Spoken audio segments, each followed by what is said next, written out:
जय हिंद साथियों, आप सभी का कंपटीशन कम्युनिटी के इस ई लर्निंग प्लेटफॉर्म पे इंडियन ज्योग्राफी के साथ मैं इशार अहमद आप सभी का पुरजोर स्वागत करता हूं। और साथियों, हम पढ़ रहे हैं भारतीय भूगोल, जिसके हम एक्सप्लेनेशन पॉइंट ऑफ व्यू को भी देख रहे हैं और साथ ही साथ फैक्चुअल डाटा को भी देख रहे हैं, जो कि हमारे वनडे एग्जाम के लिए बहुत ही महत्वपूर्ण होने वाले हैं। आशा करता हूं मेरी बातें आप लोग को समझ में आ रही होगी। और अगर जो बच्चा पहली बार है वो इस वीडियो को ज़रूर जो है सब्सक्राइब करें, मतलब हमारे चैनल को ज़रूर सब्सक्राइब करें, वीडियो को शेयर करें। और आपसे भी निवेदन करूंगा कि आप भी रोज़ जो देखता है, फॉलो अप मैं कर रहा हूं कि निरंतर जो है बच्चे इसे देखते हैं, कि इस वीडियो को शेयर करना ना भूलें साथियों। क्लियर है? तो चलिए आते हैं अपने टॉपिक में, जो कि भारतीय जलवायु से संबंधित है। क्लाइमेट से संबंधित जानकारी हमने लास्ट वीडियो में जाना, ठीक है, कि क्लाइमेट क्या होता है, इस किस वजह से होता है, किस किस कारणों की वजह से किसी भी स्थान विशेष का जो है क्लाइमेट चेंज होता है, क्लाइमेट बदलता है, क्लाइमेट वहाँ का स्थिर रहता है, उन सब सारी चीज़ों के बारे में जाना। लेकिन जो पहली बार देख रहा होगा उसको मैं बता दूं कि साथियों, बात ऐसी है कि अगर हम जलवायु की बात करें, आप यहाँ देख सकते हैं कि क्लाइमेट की बात करें, तो वायुमंडल की वह अवस्था जो लंबे समय तक के विद्यमान है। देखो, इसको आसानी से समझने के लिए हम समझ सकते हैं कि हमेशा ये देखते हैं हम कि नवंबर दिसंबर में कड़ाके की ठंड पड़ती है, जून के महीने में गर्मी पड़ती है, ठीक है, मई जून के समय में गर्मी कड़ाके की पड़ती है ना, कड़ाके की मान सकते हैं। क्लियर? वैसे कड़ाके की बोला नहीं जाता उसको, लेकिन भीषण गर्मी पड़ती है उस समय। और हमेशा ये देखने को मिलता है कि अभी वर्तमान में जुलाई अगस्त का महीना चल रहा है, जुलाई चल रहा है, अगस्त आने वाला है, तो इस समय वर्षा या पानी बहुत गिरता है। और ये कंटिन्यूसली आप बचपन से अब तक देखते हुए आ रहे होंगे, है ना। तो यही क्या है साथियों, उस स्थान विशेष का, उस भूखंड का, उस पर्टिकुलर एरिया का जलवायु। समझ रहे हैं ना। लेकिन अगर उसी के एक पार्ट की बात करें, उसी के ही एक अंग की बात करें, जिसे हम क्या कहते हैं, वेदर, जिसे हम क्या कहते हैं, मौसम। और मौसम और वेदर जो है साथियों, ये क्षणिक होता है। कह रहा है हाँ, वायुमंडल की वह अवस्था जो लंबे समय तक विद्यमान नहीं रहती, दिखाई दे रहा है ना, विद्यमान नहीं रहती। जैसे कि क्या होता है कभी कभी कि अगर अभी वर्षा ऋतु का मौसम है और अचानक भीषण गर्मी पड़ने लग गई, तो क्या एहसास हो रहा है हमें? गर्मी एहसास हो रहा है, समझ रहे हो। ऐसे ही गर्मी के समय में कभी वर्षा हो गई, ऐसे ही ठंड के समय में कभी तेज़ गर्मी पड़ने लग गई। तो ये सारी चीज़ें क्या है, वायुमंडल की अवस्था जो कि थोड़े देर के लिए आएगी, लेकिन आप ये नहीं बोल सकते कि वर्षा ऋतु में गर्मी ही पड़ते रहेगी। समझ रहे हो ना कुछ वर्षा ज़रूर होगी। क्लियर है साथियों? आशा करता हूँ मेरी बातें आप लोग को समझ में आ रही होगी। तो ये सारी कंडीशन हमारे भारत में कैसे होती है, लास्ट वीडियो ज़रूर देखिएगा, है ना, तो उसमें आप लोगों को समझ में भी आएगा। आज जो है हम स्पेसिफिकली क्या करने वाले हैं, क्वेश्चन सेशन, मतलब कि क्वेश्चंस बनाएंगे, जिससे कि हम अपने जो लास्ट वीडियो में जो कवर किया था हमने, उसको एक बार क्या करेंगे, मल्टीपल टाइम्स हमारा रिवाइज भी हो जाएगा और क्वेश्चंस कैसे पूछे जाते हैं उस पर भी हम बल देंगे। क्लियर है साथियों? आइए स्टार्ट करते हैं। प्रश्न है हमारा, भारत में मानसून की उत्पत्ति निम्नलिखित पवनों में किसके द्वारा होती है?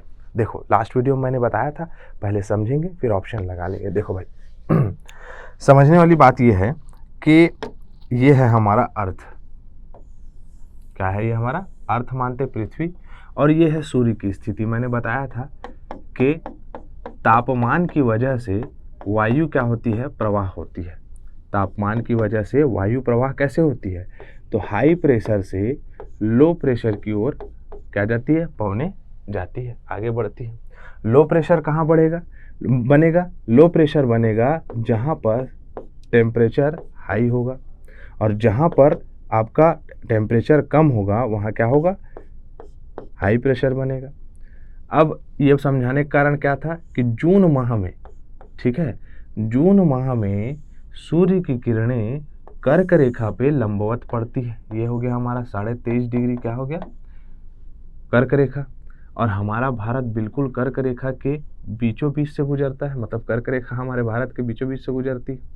अब सूर्य की रोशनी जून माह पे, कब बताया मैंने, जून माह पे जो है कहाँ पड़ रही है, कर्क रेखा पे। अब कर्क रेखा पे सूर्य की रोशनी अगर लंबवत पड़ेगी तो वहाँ टेम्परेचर क्या होगा, टेम्परेचर जो होगा वो हाई होगा। जब टेम्परेचर हाई होगा तो लो प्रेशर बनेगा, जैसे मैंने बताया, ठीक है। तो पवने क्या है, भूमध्य रेखा से इसके आगे की ओर बढ़ेगी, ठीक है। और हमारे यहाँ क्या बोल रहा है प्रश्न कि मानसून की उत्पत्ति निम्नलिखित पवनों से होती है। ठीक है, किसकी वजह से होती है? देखो, पवन जब ऐसे आ रही है तो किस तरफ से आ रही है? तो दक्षिण पश्चिम क्षेत्र से आ रही है। नक्शे का अध्ययन इस प्रकार से करते हैं, नॉर्थ, साउथ, ईस्ट, वेस्ट, उत्तर, दक्षिण, पूर्व, पूर्व, पश्चिम। और कैसे आ रही है पवने? पवने जो है इस प्रकार से आगे बढ़ रही है, समझ रहे हो ना? तो दक्षिण और पश्चिम की ओर से आगे बढ़ रही है, इसलिए भारत में मानसून की उत्पत्ति कहाँ से होती है? तो दक्षिण पश्चिम से इस प्रकार से उत्पत्ति होती है। क्लियर है साथियों? समझ में आया? आशा करता हूँ समझ में आया होगा। तो दक्षिण पश्चिमी पवनों द्वारा जो है इसका क्या होता है? उत्पत्ति होता है।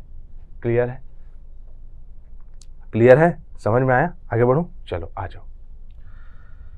अगला प्रश्न है हमारा, भारत के किस भाग में सर्वाधिक दैनिक तापांतर पाया जाता है? सर्वाधिक दैनिक तापांतर।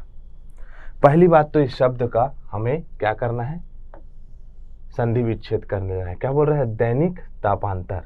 मतलब कि तापांतर का मतलब क्या हुआ? तापांतर का मतलब हुआ गर्म और ठंड, इसके बीच का अंतर सबसे ज़्यादा कहाँ होता है? जहाँ सबसे ज़्यादा गर्मी भी पड़ती है और सबसे ज़्यादा ठंड भी पड़ती है। सबसे ज़्यादा तो नहीं बोल सकते, लेकिन ठंडा भी वो एरिया हो जाता है। मतलब मतलब अगर कहा जाए ताप में क्या हो रहा है? अंतर आ रहा है सबसे ज़्यादा। तो मेरे साथियों, अगर देखें हम राजस्थान का मरुस्थलीय क्षेत्र, इमेजिन करिए, मरुस्थलीय क्षेत्र जो है वो दिन में काफ़ी क्या हो जाता है? गर्म हो जाता है। और हमें ये मालूम है कि हमारी पृथ्वी के पास स्वयं का ताप नहीं है। पृथ्वी हमारी सूर्य से क्या ले रही है? ताप ले रही है। ठीक है, ये प्रश्न मुझे अच्छा लगा तो जरूर रखा मैं इसे, पूछा गया प्रश्न है।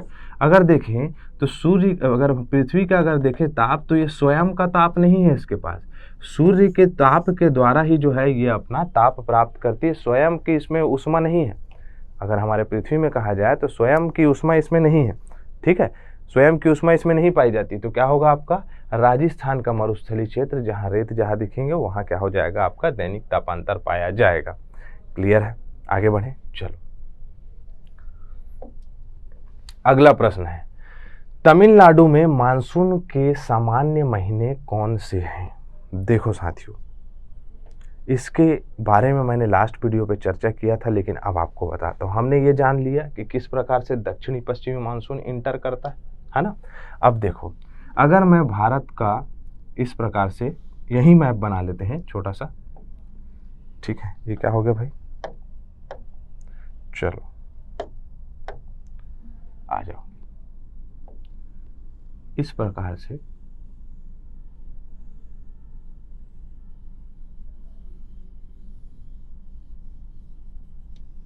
मैप तैयार कर लेते। ठीक है, अब हमने जाना कि दक्षिणी पश्चिमी मानसून इस प्रकार से प्रवेश करता है। क्लियर? आगे की ओर जाएगा और सबसे पहले उसे क्या मिलेगा? पूरी कहानी समझते जाएंगे। ये है आपका पश्चिमी घाट, जिसे क्या कहते हैं हम? सह्याद्री के रूप में जानते हैं। यहाँ गिर पर्वत श्रेणी मिलेगी। क्या मिलेगी? गिर पर्वत। ठीक है, यहाँ हमें मिलेगा क्या? आपका विंध्य पर्वत श्रृंखला। उसके नीचे आपको मिलेगा सतपुड़ा के घने जंगल और बने अनमने जंगल। उसी प्रकार यहाँ अरावली पर्वत श्रृंखला विद्यमान है। उसके बाद ये मान के चलिए पूर्वी घाट है, जो कि कंसिस्टेंट नहीं है। ये क्या है? निरंतर है, और ये निरंतर नहीं। अब साथियों, जब दक्षिण पश्चिमी मानसून की शाखा इस प्रकार से प्रवेश करती है तो ये दो शाखाओं में विभक्त हो जाती है। एक शाखा जो है वो इस प्रकार से जाती है, जिसे अरब सागर से आने वाली दक्षिणी पश्चिमी मानसून के नाम से जानते हैं, शाखा के नाम से जानते हैं। और दूसरी जो है इस प्रकार से आगे बढ़ती है, जिसे बंगाल की खाड़ी या बे ऑफ बंगाल की दक्षिणी पश्चिमी मानसून की शाखा के नाम से जाना जाता है। ठीक है, अब अगर ये अरब सागर से आने वाली दक्षिणी पश्चिमी मानसून की शाखा इस प्रकार से प्रवेश करेगी तो ये पश्चिमी तट के तटीय भाग में अत्यधिक वर्षा करेगी। जिस प्रकार से केरल में ये सबसे पहले पहुंचती है 1 जून को। ठीक है, तो इस तरफ तो ये अत्यधिक वर्षा करेगी, लेकिन जो आपका पश्चिमी घाट का पूर्वी भाग है, पश्चिमी घाट का इधर का भाग पूर्वी भाग कहलाएगा। तो पूर्वी भाग जो है वो वृष्टि छाया वाला क्षेत्र कहलाने लग जाता है। ठीक है, रेन शेडो वाला एरिया कहलाने लग गया। क्यों? क्योंकि इधर का जितना भी आर्द्रता ग्रहण करके रखा था बादल, वो इधर ही गिरा दिया। लेकिन इसके पूर्व भाग में जो है देखोगे आप क्या, यहाँ वर्षा इसकी अपेक्षा कम हुई लेकिन कम हुई। ठीक है, उसके बाद आप देखोगे कि भारत के नक्शे के अनुसार जो आपका दक्षिण पश्चिमी मानसून की शाखा पश्चिम बंगाल की खाड़ी, पश्चिम बंगाल निकल रहा था भाई, बंगाल की खाड़ी से जो आगे बढ़ती है, ये जो बढ़ रही है मेरे साथियों, इसके क्या है, ये तमिलनाडु वाला क्षेत्र और आंध्र प्रदेश वाला क्षेत्र इसके पैरेलल है, इसके क्या है, समांतर है। समांतर होने की वजह से ये आगे चले जाता है मेरे साथियों, और यहाँ वर्षा नहीं करता है। तो क्या जून जुलाई का माह यहाँ का मानसून का माह कहलाएगा? क्या नहीं कहलाएगा। समझ रहे हैं ना, जून जुलाई का माह यहाँ का मानसून का महीना नहीं कहलाएगा। अब बोले तो कब कहलाएगा? तो मैं आपको बता दूं साथियों, क्या है आपका मार्च अप्रैल जून जुलाई तो नहीं होगा, सितंबर अक्टूबर नवंबर दिसंबर, अधिकतर अगर देखा जाए तो नवंबर दिसंबर हम इसका आंसर लेंगे। कैसे? पूछो कैसे? ठीक है, फिर से समझाता हूँ। इसे मिटाल दूं क्या? नहीं मिटालता, यही समझा देता हूँ। देखो, ये जो है हमारा अर्थ, और मैंने बताया कि जून माह में जब सूर्य की रोशनी यहाँ परपेंडिकुलर होगी, यहाँ जो है आपका क्या होगी, परपेंडिकुलर मतलब कि सीधा यहाँ प्रतिबिंब लगाएगी या सीधा यहाँ अपने सूर्य का प्रकाश करेगी, तो यहाँ का टेम्परेचर हाई होगा और यहाँ लो प्रेशर बन जाएगा, जो कि ये हमने जाना। लेकिन अब ये बताओ, यहाँ 23.5 डिग्री में आपको क्या मिलेगा? मकर रेखा और सूर्य की रेखा। ठीक है, कब? तो यहाँ जो है आपको देखने को मिलेगा अक्टूबर नवंबर, समझ रहे हो, समझे, सॉरी सितंबर अक्टूबर में, यहाँ कटिंग लेना है। सितंबर अक्टूबर में क्या है, इस तरफ क्षेत्र में सूर्य की रेखा क्या होगी, लंबवत होगी, और यहाँ से जो पवने हैं, ठीक है, यहाँ अब देखो, यहाँ टेम्परेचर हाई हुआ, यहाँ क्या हो जाएगा, लो प्रेशर जोन बन गया। ठीक है, लो प्रेशर जोन बन गया, और यहाँ क्या बन जा रहेगा, हाई प्रेशर जोन। तो यहाँ की पवने इस प्रकार से यहाँ आगे आएगी कि नहीं आएगी? तो इसी प्रकार ये पवने क्या है, आगे बढ़ेंगी, और जब आगे बढ़ेंगी तो बंगाल की खाड़ी से क्या करेगी, आर्द्रता ग्रहण करेगी, यहाँ से क्या करेगी, इवेपोरेशन करेगी, यहाँ से आर्द्रता ग्रहण करके तमिलनाडु वाले क्षेत्र में वर्षा कराएगी। तो नवंबर दिसंबर में अधिकांशतः देखा जाता है कि यहाँ मानसून का महीना होता है, और इसी लौटते हुए मानसून को या इसी मानसून को उत्तर पूर्वी मानसून भी कहा जाता है। क्लियर है साथियों? इतना क्लियर हुआ? ठीक है, आगे बढ़े, आइए। अगला है, निम्नलिखित क्षेत्रों में कौन सा मानसून की अरब शाखा से अधिक प्रभावित नहीं होता? ओके, ठीक। देखो, सबसे पहले तो ये पता होना चाहिए कि मानसून की अरब सागर से आने वाली दक्षिणी पश्चिमी मानसून की शाखा से कौन सा क्षेत्र प्रभावित होता है। ठीक है, तो इससे हमें क्या होगा, सीधा हम आंसर लगाएंगे। देखो, पश्चिमी घाट, दक्कन का पठार, मध्य प्रदेश, छत्तीसगढ़ बेसिन, इनमें से कोई नहीं। देखो, समझना है ना।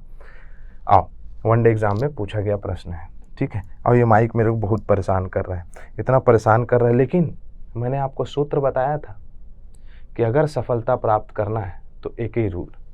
आओ, इसको भी पहले सिखाता हूँ। सफलता, सभी चीज़ों को दरकिनार करो, फल की चिंता मत करो, लापरवाही की कोई गुंजाइश नहीं, और तारतम्य, तारतम्य का मतलब क्या होता है बताओ? ठीक है, पढ़ाते पढ़ाते छोटी छोटी मगर मोटी बातें हमें पता होनी चाहिए। तारतम्य का मतलब क्या होता है?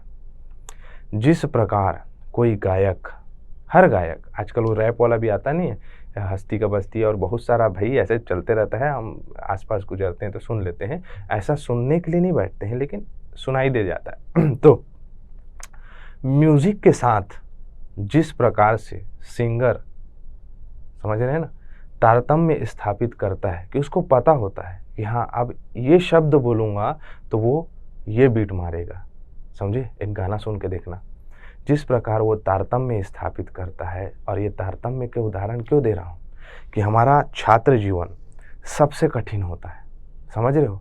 इसमें व्यक्ति जो है कपड़ा धोने से लेकर, कपड़ा प्रेस करने से लेकर, कपड़ा कहाँ बनाया जाता है, कपड़े की फैक्ट्री कहाँ है, किसे भारत का मैनचेस्टर कहा जाता है, ये सब सारी चीज़ों के बारे में जानकारी प्राप्त करता है, समझ रहे हो ना?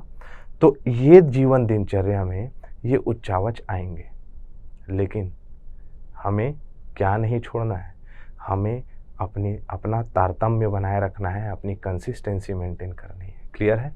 तो पढ़ाते पढ़ाते छोटी छोटी मगर मोटी बातें हम कर लेते हैं। चलो, हम कहाँ थे कि हम थे कि कौन सा क्षेत्र अरब सागर से आने वाली दक्षिणी पश्चिमी मानसून की शाखा से प्रभावित नहीं होता।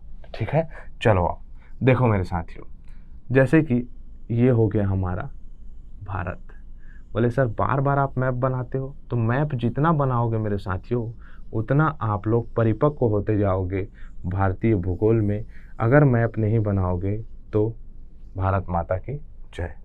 ठीक है, मतलब कुछ भी हो सकता है। चलो आ जाओ इधर देखो।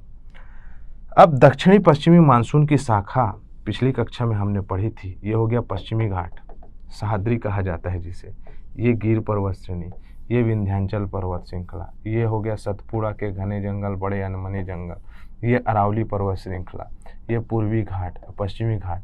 मैं ये क्यों बताता हूँ, क्योंकि मैंने एक चीज़ बताया था किसी भी स्थान के जलवायु का कारक, और वो कारक में मैंने ये भी शामिल किया था कि उस स्थान में पर्वतों की स्थिति। क्लियर है। तो दक्षिणी पश्चिमी मानसून की पहली शाखा जो है वो इस प्रकार से इस क्षेत्र में वर्षा कराती है।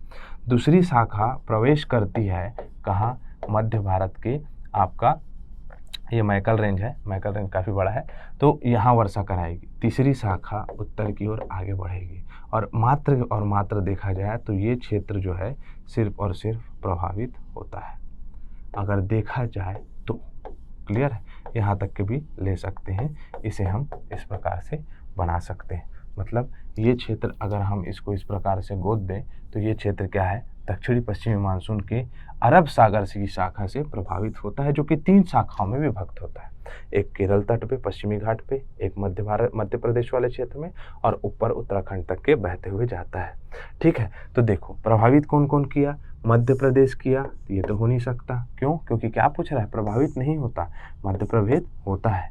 पश्चिमी घाट होता है, दक्कन का पठार, डेक्कन प्लेट्यू, ये वाला क्षेत्र दक्कन का पठार कहलाता है, दक्कन का पठार प्रभावित होता है। छत्तीसगढ़ बेसिन नहीं होता, तो किससे होता है, किससे होता है प्रभावित, तो बंगाल की खाड़ी से आने वाली दक्षिणी पश्चिमी मानसून की शाखा से प्रभावित होता है। यहाँ स्थित है छत्तीसगढ़, ये मैकल पर्वत श्रेणी, और यहाँ स्थित है छत्तीसगढ़। और इसे अच्छे से बना दें तो इस प्रकार से हम समझ सकते हैं। थोड़ा मैं डाल देता हूँ इधर का क्षेत्र, ठीक है, ज़्यादा गोदागादी हो गया है। देखो साथियों, चलो अब बना लेते हैं। ये वाला क्षेत्र इस प्रकार से छत्तीसगढ़ है, ठीक है, ये मैकल श्रेणी, यहाँ सतपुड़ा के पहाड़ी। छत्तीसगढ़ वाला क्षेत्र जो है पश्चिम बंगाल से आने वाली बंगाल की खाड़ी से आने वाली दक्षिणी पश्चिमी मानसून की शाखा से प्रभावित होता है। एक प्रश्न और, बंगाल की खाड़ी से आने वाली दक्षिणी पश्चिमी मानसून की शाखा से भारतवर्ष में सबसे अधिक वर्षा होती है, नोट कर लीजिएगा इसे। क्लियर है, क्लियर, चलो आ जाओ। अगला प्रश्न है, निम्नलिखित राज्यों में से किसमें अधिकतम औसत वार्षिक वर्षा होती है। अधिकतम औसत वार्षिक वर्षा पिछली कक्षा में बताया था, ठीक है। अधिकतम औसत वार्षिक वर्षा अरुणाचल प्रदेश में होती है क्या, सिक्किम में होती है क्या, केरल में होती है क्या। यस, केरल में होती है। कैसे, छात्र जीवन में सबसे पहला सवाल आना चाहिए ना। और मैं वो कहानी क्यों बता रहा था, ये माइक महोदय जो है ना, माइक को जो है आज वायरलेस लगा नहीं है, तो ये वाला माइक है, और ये बार बार जूते से डिस्टर्ब हो जाते हैं, तो कोई बात नहीं, हो जाता है, और हमें अपना तारतम्य बनाए रखना है। तो पढ़ाई करते करते छोटी मगर मोटी मोटी बातें। क्लियर है, चलो आ जाओ। देखो साथियों, केरल कैसे, सिर्फ और सिर्फ दक्षिण भारत बना लूँ क्या, ठीक। सबसे पहले ये क्या हो गया हमारा, सह्याद्री, सह्याद्री मतलब पश्चिमी घाट। केरल राज्य में सबसे पहले क्या होता है, आपका मानसून प्रवेश करता है, और यहाँ सबसे ज़्यादा वर्षा करता है, लगभग 250 से भी उत्तर 250 सेंटीमीटर से भी ज़्यादा वर्षा करता है यहाँ। और ये बागवानी फसलों के लिए बहुत ही महत्वपूर्ण है, ठीक है, क्लियर। केरल याद रहेगा, आगे बढ़े, चलो। भारत की सर्वाधिक वर्षा मुख्यतः प्राप्त होती है, कहाँ से होती है सर्वाधिक वर्षा? मुख्यतः उत्तर पूर्वी मानसून से, वापस होती हुई मानसून से, दक्षिण पश्चिमी मानसून से। सीधा सीधा बनता है भाई, दक्षिणी पश्चिमी मानसून दो शाखाओं में बदलती मतलब प्रवेश करती है, एक अरब सागर से, एक बंगाल की खाड़ी से, और यही तो सबसे ज़्यादा वर्षा करेगी ना। ठीक है, उत्तर पूर्वी मानसून क्या हुआ? तो उत्तर और पूर्वी मानसून, उत्तर मतलब नॉर्थ, ठीक है, ये हो गया नॉर्थ, साउथ, ईस्ट और वेस्ट। उत्तर पूर्वी मतलब उत्तर पूर्वी मानसून, लौटता हुआ मानसून, इससे खाली तमिलनाडु में होता है तो ये तो हो ही नहीं सकता। वापस होते हुए मानसून, इसी का नाम है। ठीक है, संवहनिक वर्षा, ये संवहनिक वर्षा से कोई आपका तात्पर्य नहीं है। क्लियर, आगे बढ़े, चलो अगला है वर्ष। भारतवर्ष में सर्वाधिक वर्षा खालिस्तान क्षेत्र में होती है। देख लेते हैं भाई, पश्चिमी घाट में, हिमालयी क्षेत्र में, मेघालय में। मेरे हिसाब से ऊपर वाला ही सही होना चाहिए। Yes, A is the right answer. Madhya Pradesh में, बिहार में ऐसा नहीं है। पश्चिम घाट हिमालय क्षेत्र और मेघालय क्षेत्र में होता है। जैसे कि मैं आपको बताऊं, मैप बना लेते हैं। मैप इसलिए बनवा रहा हूं मैं आप लोग से बार बार कि आप लोगों को मैप से दिमाग में एक बार वीडियो देखो और छप जाए सारी चीज़ें। समझ रहे हो ना मेरे साथियों? देखो, आओ, सबसे ज़्यादा वर्षा हिमालयी क्षेत्र में, मेघालय में। ठीक है, ये कीप आकृति, यहाँ गारो, खासी, जयंतिया की पहाड़ियाँ हैं, इनकी कीप आकृति की वजह से बंगाल से आने वाली दक्षिणी पश्चिमी मानसून की शाखा फंस जाती है यहाँ। ठीक है, उसके बाद क्या बोल रहा है आपका? हिमालय क्षेत्र, पश्चिमी घाट में क्यों नहीं होगा? यहाँ जो है आपका प्रवेश करती है सबसे पहले। ठीक है, क्लियर, आगे बढ़े, चलो आ जाओ। अगला है चेरापूंजी स्थित है। चेरापूंजी खासी पहाड़ी पे स्थित है, और जो है बाकी चीज़ को आप देखना कहाँ कहाँ स्थित है, लोकेशन में देखना। ठीक है, तमिलनाडु में शरतकालीन वर्षा अधिकांशतः किन कारण से होती है? तो तमिलनाडु में अधिकांश वर्षा होती है उत्तर पूर्वी मानसून या लौटते हुए मानसून की वजह से पश्चिमी विक्षोभ मार के नहीं आ जाना। ये कहाँ होती है पश्चिमी विक्षोभ वाली वर्षा? तो पश्चिमी विक्षोभ वाली वर्षा होती है हमारे पंजाब राज्य में, हिमालयी क्षेत्रों में। क्यों? क्योंकि भूमध्य सागर में स्थित वेस्टर्न डिस्टर्बेंस और जेट स्ट्रीम की पवनें वहाँ वर्षा करवाती हैं। क्लियर, पिछली कक्षा में बताया था, उसको याद रखना। भारत के उत्तरी मैदान में शीत ऋतु में वर्षा होती है। तो पश्चिमी विक्षोभ से बताया, पश्चिमी गर्त, पश्चिमी विक्षोभ, या इसे क्या कहेंगे? Western disturbance. ये जो है गलत है, वेस्टर्न डिस्टर्बेंस होगा। क्लियर है, इंग्लिश मीडियम वाले देख लेना। ठीक, आगे बढ़े। अगला है, भारत में शरदकालीन वर्षा के क्षेत्र है। शरदकालीन वर्षा के क्षेत्र देखो, दो क्षेत्र है, एक उत्तर में है, एक दक्षिण में है। देखना वही चीज ऑप्शन। उड़ीसा, कर्नाटक नहीं, पंजाब, तमिलनाडु। यस, पंजाब और Tamil Nadu is the right answer. B for Baahubali answer. Arunachal Pradesh, Bihar नहीं होगा, तमिलनाडु, कर्नाटक नहीं होगा। क्लियर, आगे बढ़े, चलो आ जाओ। अगला है, भारतीय मौसम विज्ञान विभाग कहाँ है? तो कहाँ है मौसम विज्ञान विभाग? मौसम विज्ञान विभाग है आपका नई दिल्ली में। क्लियर है साथियों, आ जाओ आगे बढ़ते हैं। अगला है हुदहुद चक्रवात। ये आप लोग के लिए प्रश्न है, इसका कमेंट बॉक्स में आंसर बताओ एक बार गूगल करके, क्योंकि मैंने इसको रखा है ऐसे घटनाक्रम से जितने भी करंट मतलब आप करंट स्थिति में है, करंट अफेयर में पढ़ा रहा हूँ, उसको भी लेके आऊँगा। तो ऐसे चीज़ों को याद रखना है, ये आप लोगों के लिए एक सिग्नल है कि ऐसे प्रश्न आ सकते हैं। भारत का निम्नलिखित में से कौन सा क्षेत्र उच्च तीव्रता के भूकंपीय मेखला में नहीं आता? ओके, ये प्रश्न तो आपदा से संबंधित है, लेकिन बना लेते हैं, इसका भी एक बनाऊंगा मैं वीडियो। लेकिन उत्तराखंड है क्या? कर्नाटक का पठार हो गया, कच्छ का पठार हिमाचल प्रदेश। कर्नाटक का पठार क्यों? देखो साथियों, बात ऐसी है, आओ मैं बता देता हूँ। ये प्रश्न रख लिया है हमने आपदाओं से संबंधित, लेकिन बना लेते हैं। मानसून पढ़ते पढ़ते ये क्या आ गए सर? तो ऐसा नहीं है, मानसून ही पढ़ना है खाली जीवन में। ठीक है, ये जो है आपका डेक्कन ट्रैप वाला एरिया है, ये अत्यधिक लावा बेसाल्टी लावा से जो है ये वाला क्षेत्र बना हुआ है। यहाँ भूकंप आने की संभावनाएं बहुत कम होती है, और कर्नाटक का पठार इसी क्षेत्र में आता है। हिमाचल प्रदेश, ये वाला क्षेत्र कहाँ आता है? तो ये वाला क्षेत्र आता है हमारा आपका हिमालय वाले क्षेत्र में, कच्छ वाला क्षेत्र गुजरात, और उत्तराखंड वाला क्षेत्र ये भी हिमालय क्षेत्र में आता है। तो इसीलिए यहाँ नहीं आएगा भूकंप, यहाँ ज़्यादा भूकंप आएगा। ठीक है, इधर क्षेत्र में भी आएगा, इधर क्षेत्र में भी आएगा। कर्नाटक का पठार दक्कन ट्रैप वाले क्षेत्र में आता है, इसीलिए ये वाला क्षेत्र क्या है? उच्च तीव्रता वाले भूकंपीय मेखला में आता है, नहीं आता। क्लियर, आगे बढ़े। भारत का सबसे अधिक बाढ़ग्रस्त राज्य कौन सा है? कौन सा है सबसे बाढ़ग्रस्त राज्य? बिहार। और बिहार में कौन सी नदी? तो याद रखिएगा, कोसी नदी। कोसी नदी को क्या कहा जाता है? बिहार का शोक कहा जाता है। ठीक है, ये कहाँ से निकलता है, तो आपका नेपाल से निकलती है और यहाँ ये अपने मार्ग परिवर्तन के लिए बहुत ही प्रसिद्ध है। ठीक है, ये क्या कर देती है, मार्ग को हमेशा क्या कर देती है, परिवर्तित कर देती है। आगे बढ़े, चलो। तो इस प्रकार से कुछ प्रश्न हमने आपदाओं से संबंधित रखे। आपदाओं के भी वीडियो बना देंगे आप लोगों के लिए, कोई दिक्कत वाली बात नहीं है, लेकिन जो है आप जो है इस वीडियो को शेयर करना ना भूलें। ठीक है साथियों, शेयर ज़रूर करिएगा। ठीक, इसी के साथ मैं इजाज़त चाहूँगा। जय हिंद, जय भारत। अब करंट अफेयर्स की तैयारी होगी और भी आसान, क्योंकि जितने भी विद्यार्थी हो, चाहे आप किसी भी कोचिंग से क्यों ना हो, आप बिल्कुल निःशुल्क हमारे संस्था पर आकर पढ़ सकते हैं ऑफलाइन, बिल्कुल फ्री। समय होगा शाम को 5 बजे, माह के प्रत्येक दूसरे शनिवार को, और जगह होगा competition community, Mangla Chowk, Bilaspur. Thank you. अगर आप चाहते हैं अपने कैरियर को एक नई दिशा देना और सुनहरे भविष्य को साकार करना, तो जुड़िए कंपटीशन कम्युनिटी के साथ। आज ही हमारे वेबसाइट के कैरियर पेज पर विजिट करें अथवा डिस्क्रिप्शन बॉक्स पर दिए गए लिंक पर क्लिक करें। हमेशा आपके साथ टीम कोको।